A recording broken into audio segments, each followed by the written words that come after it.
Well, there's conflicting expert advice from climatologists. There's a large body of climatologists are saying, yes, we are looking at climate change. We have seen this before, but we're seeing a lot more extremes.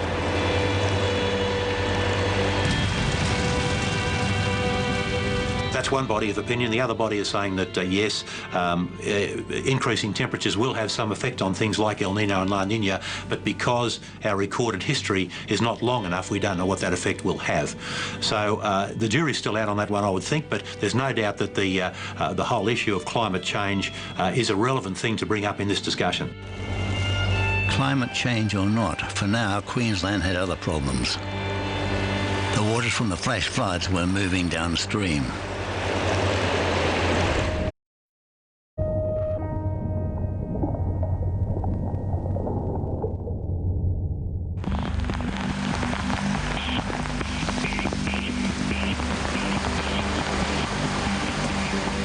Devastated the towns in southeast Queensland had to go somewhere. Much went west to replenish the inland waterways. The rains to the east of the Great Divide headed for the coast. First, Ipswich. The Christmas and New Year period has been anything but joyous for residents right throughout Queensland, with the last 3 weeks delivering some of the worst flooding that we've ever seen. Residents through Ipswich have had to watch the Bremer River rise at a rate of almost 1 metre an hour at times, swallowing everything in its path from roads to parklands to homes and businesses. It has put the city at a standstill, but the heartbreaking situation is that for a lot of people the worst is still yet to come. Once the floodwaters recede, they have to return to scenes like this and assess the damage. Then Brisbane watched as flood moved its way. Well, in contrast to what happened through Toowoomba in the Lockyer Valley, the Brisbane flood peak was a slow-moving peak that was quite easy to forecast. Looking at the river heights upstream, you can then project what they will be downstream in the next few hours or in sometimes days. Australia's third biggest city suffered a slow dance with the elements. It wasn't just Brisbane that was getting torrential rain. It was a huge area of southeast Queensland that was getting torrential falls, and these rivers were already completely swollen, and a lot of them actually running into each other, and eventually, of course, the Brisbane River. So Brisbane wasn't only dealing with its own rain, it was dealing with everybody else's rain and everybody else's floodwater. And the power of this water was just extraordinary. When you looked at it, you knew that nothing stood a chance. It was thundering, it was flowing so fast, and it was picking up everything in its path. Just one of its feeders, the Bremer, had already peaked at Ipswich at 19.4 metres. All of the Bremer's floodwaters would flow into the Brisbane River, because it joins below what many hoped would be the city's flood saviour, the Wivenhoe Dam. Well before the January rains, the Wivenhoe's relationship with Brisbane flooding had been creating much discussion. Queensland's record-breaking rain has got a lot of the locals talking, and it's not just about when this rain is going to stop. It's also about Wivenhoe Dam's emergency capacity. You see, it's not just a water storage facility. It has also been designed to hold back almost 1.5 million megalitres of water from entering the Brisbane River in order to stop any potential floods. But a lot of people are wondering, is this too conservative? Should this extra capacity be used to actually source and save drinking water? But in light of the 1974 floods and this sort of rain, you can see how very strict flood assessments need to be made before any changes are undertaken. When you're talking about rain in millimetres, or even when you're talking about floods, it's very difficult to grasp what that actually means until you see something like that water just thundering out of Wivenhoe Dam. I was standing there with hundreds of locals who just could not believe what they were seeing. It was like Niagara Falls, the sound and the spray of the water was just going for metres and metres, and it really gave you some idea of just how much water we were talking about across southeast Queensland. Now, with the January event, the dam's time had come. Full to the brim, it had to release waters. Wivenhoe Dam was planned initially as a water supply dam for Brisbane, primarily water supply. The occurrence of the 1974 flood changed the priorities from water supply primarily to, I suppose, a mixture of water supply and flood mitigation, with a large emphasis on flood mitigation. But there's no authority e.g. the state government or various departments or state emergency service or the Weather Bureau, no one said that the presence of Wivenhoe would stop future flooding. Jeff Heatherwick was the hydrologist tasked with examining the 1974 floods in Brisbane. He knew nothing was going to stop Brisbane flooding again. Across 35 Brisbane riverside suburbs, the waters rose nearly 5 metres. 3 metres below record flood levels of 1893. Cold comfort for some. Just when you think you've seen it all, you come across another suburb. Now I'm in Organflower in Brisbane at the moment, and I've just been speaking to one of the residents that lives in just one street away. He's just told me the water is actually over his roofline, and he only moved in a week ago. Ominously, neither the 74 nor the 2011 floods have been Brisbane's highest. You could say the city got off cheaply. The 1974 flood was cost some 200 million. This one will be in the billions probably. They were relatively small. If an 1893 or 1841 type flood occurred in Brisbane, oh, goodness me, it'd be terrible.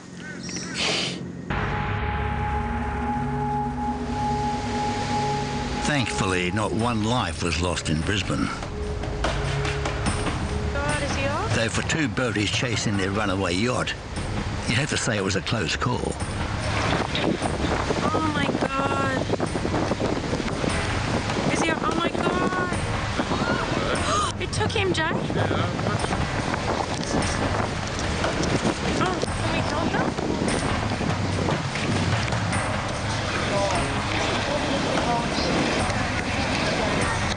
How much gold?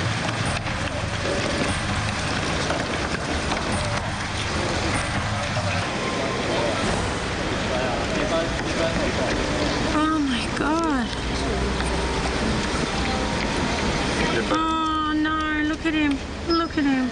The actual flooding was predicted in, I think, something like about 48 hours' notice. So that was a good illustration of how the broad-scale flood is much more predictable. There was time involved, and people had enough time to actually take precautions. While Brisbane cleaned up the tons of mud and debris, and insurance companies began to count the cost, questions were already being posed across the flood-ravaged southeast.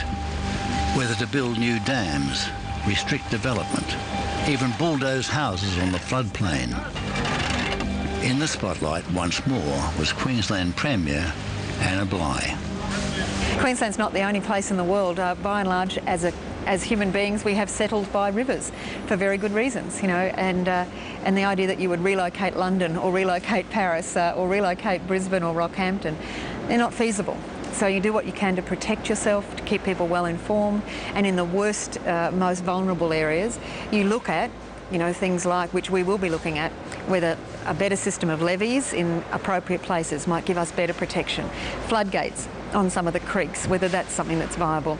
Planning and zoning and building codes will give us better protection next time. So, yeah, then there are some parts of the state which are sort of slated for development, which we might now go back and say, perhaps those developments are not going to happen there.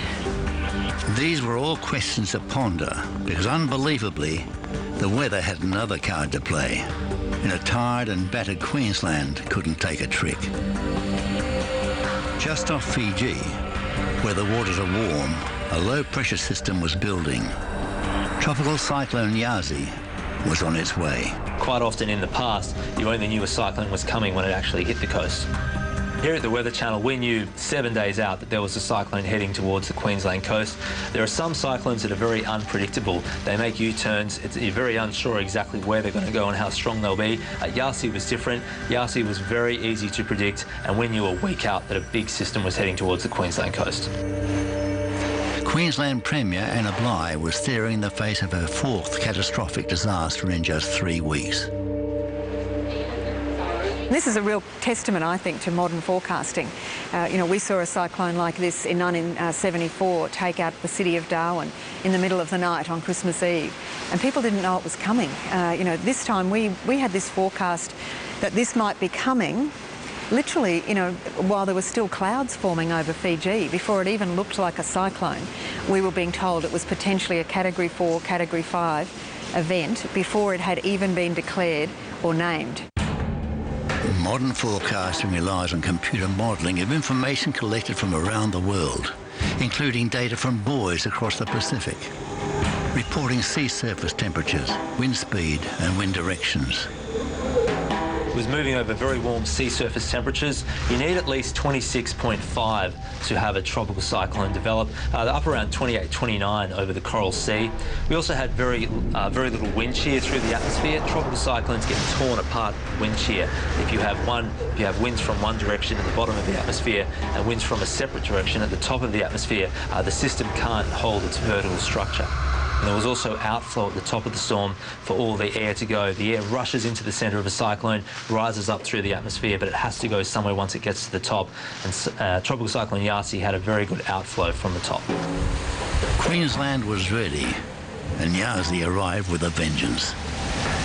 Just at the moment, I'm keeping my centre of gravity as low to the ground as possible, because if I stand up, I'm literally going to get blown down the street.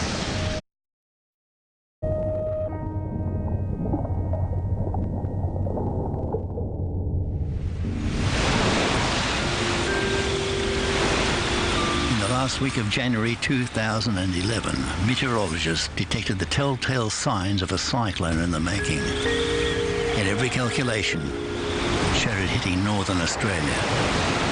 So often when we're tracking cyclones, they are very unpredictable. They change their paths, they swing from here to there, and you never actually can pinpoint them until around 24 hours out. But the sort of meteorological setup for this was that this cyclone was on one path and one path only. Yasi started as a large cluster of thunderstorms over the warm waters off Fiji that started to spin.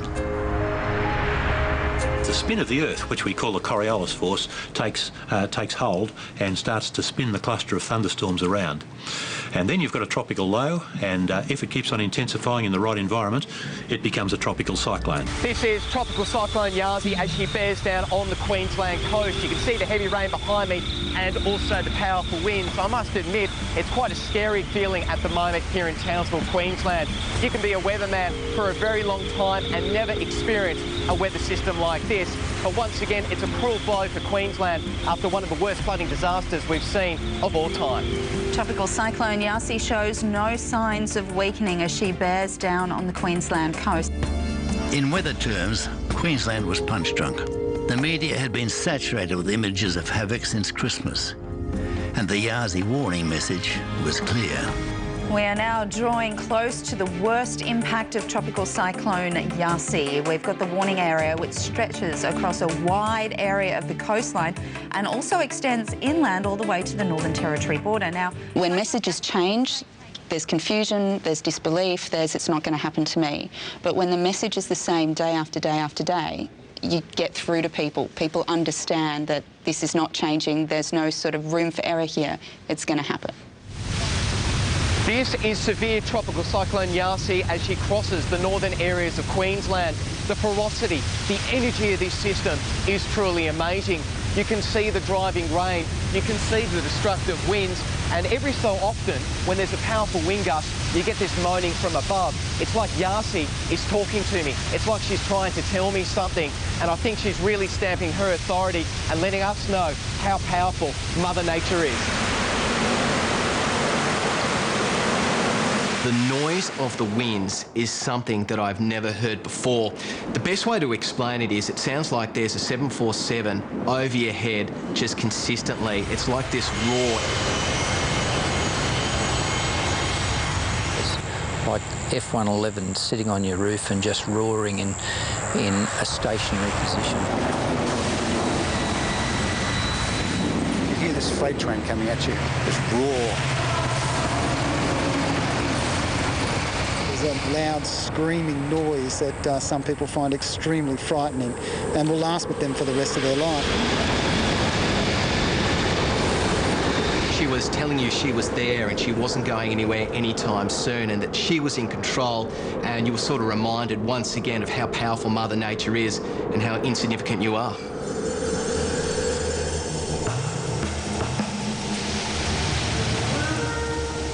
Tropical cyclone Yarsi's eye hit North Queensland near Mission Beach between 12 and 1 a.m. on the morning of February the 3rd, 2011. As a Category 5 system, the very top end of the cyclone scale. When you're getting winds above 200 kilometres an hour, that becomes extremely destructive. That will blow roofs off houses, blow trees down, and certainly produce major storm surge along the coastline. Certainly when you get winds of that strength, you wouldn't be able to walk outside without being blown over. You're getting wreckage blown down streets. Flying debris becomes a huge issue for people outside. So winds over 200 kilometres an hour are deadly and destructive. Severe tropical cyclone Yarsi heading towards the coast as a Category 5 system. When it hit the coast, wind gusts near the eye probably up around 285 kilometres per hour. That sort of wind strong enough to cause widespread destruction. Now, the most severe weather is always to the south of the eye. So south from Tully down to around Townsville, there was widespread damage. That's where the heaviest rainfall was as well. Around 300 millimetres fell in 24 hours. And there was also a storm surge recorded up to around 5 metres.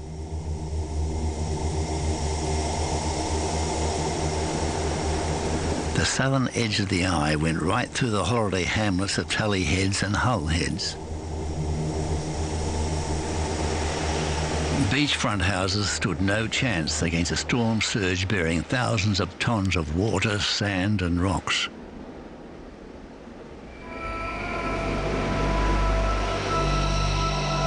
To move these size boulders requires tremendous force. Really, really does. It requires several metres flow depth of water moving at a fairly rapid velocity to be able to do this sort of thing. They're quite large boulders. They're over 1 metre across in places, 1.5 metres across. So some of them would be weighing a tonne at least.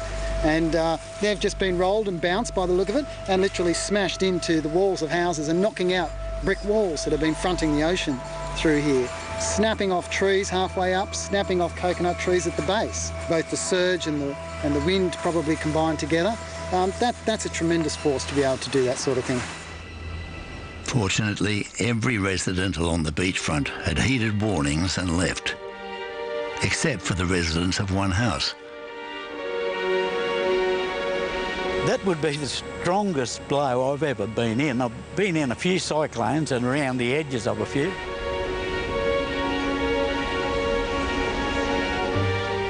It just kept hammering and hammering, you know, from about 5 o'clock in the evening till 3, 4 o'clock in the morning. And, yeah, you'd get gusts, real strong gusts back off, real strong gusts. And I think the length of it and the noise was probably the most demoralising. It was starting to get to us. And that's where I think the shock come in later. Walter Adams and his brother ignored orders to evacuate and decided to stay in town to protect their dog. As a precaution, they fled to the brick house next door when Yarsi took hold. It was a lucky decision that probably saved their lives. The amount of water that come up there, I'd say there's 1 metre in the house, then there's 1 metre jump up to the floor, so there's 2 metres at least. And I'm thinking, where's two metres of water coming from when you're on a 0.06 tide? And it come quick, really quick, eh? Storm surges were talking about the power of running water, and we saw that, of course, the tragic incidents in Toowoomba. You get the same sort of effect with a storm surge in a tropical cyclone. Moving water has a huge force, and picking up boulders and things like that is child's play to a storm surge. Walter's house is gone, made derelict by the force of nature. One wall was completely gone. The front was more damaged than the back. There was nothing left. You know, we had fridges and deep freezers and all, it's all gone.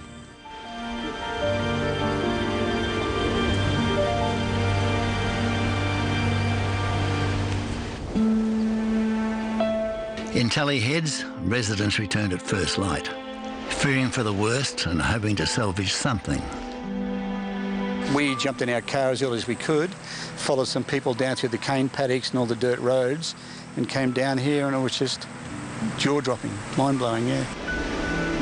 Russell Boyd's last experience of the cyclone was Larry in 2006. This time round, the damage was significantly greater. All the trees have been snapped off. The sea is now 150 feet closer to the house, and we had 6 feet of salt water through the bottom of our home, a surge, which took everything out. Most of our possessions, all the people along here, the possessions are strewn for about 200 metres back into the jungle there, what's left of it. It's just gone, everything, yeah.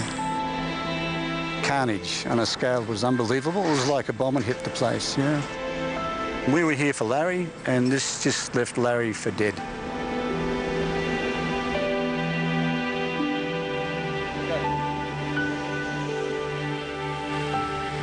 Some residents will gather what's left and never return.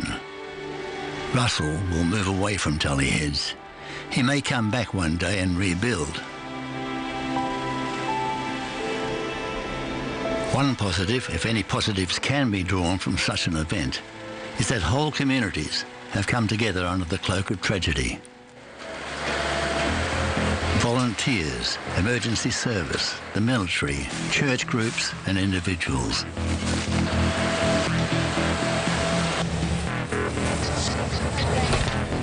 Without any shadow of a doubt, you know, we went through the most terrible of times, but we discovered the absolute best in people. People like Innisfail SES officer Alan Green.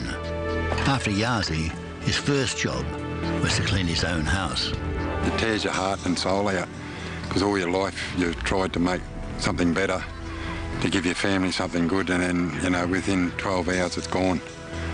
Your whole life's just gone out the door.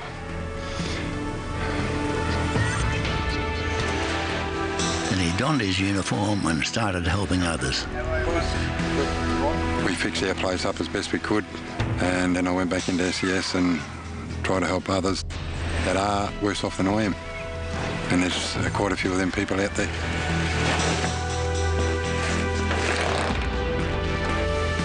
In 2010 and 2011, across the eastern states, and particularly Queensland, SES volunteers were clocking up plenty of unpaid overtime.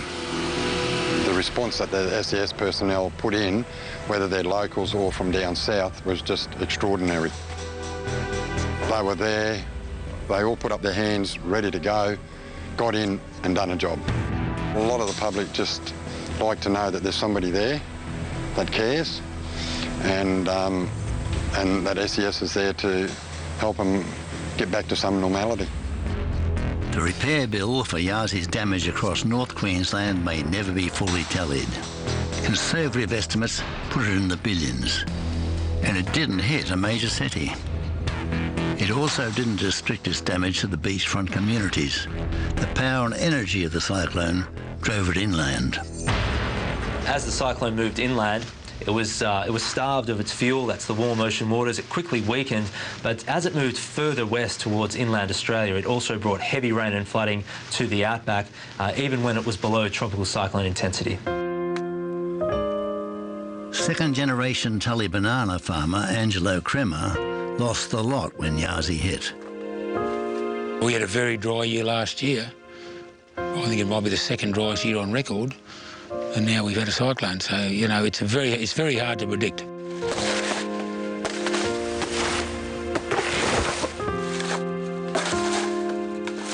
All he can salvage now are the plastic bags used to protect his crop from bugs. At $1 a bag, it's worth it. It costs you thousands a day to do the clean-up.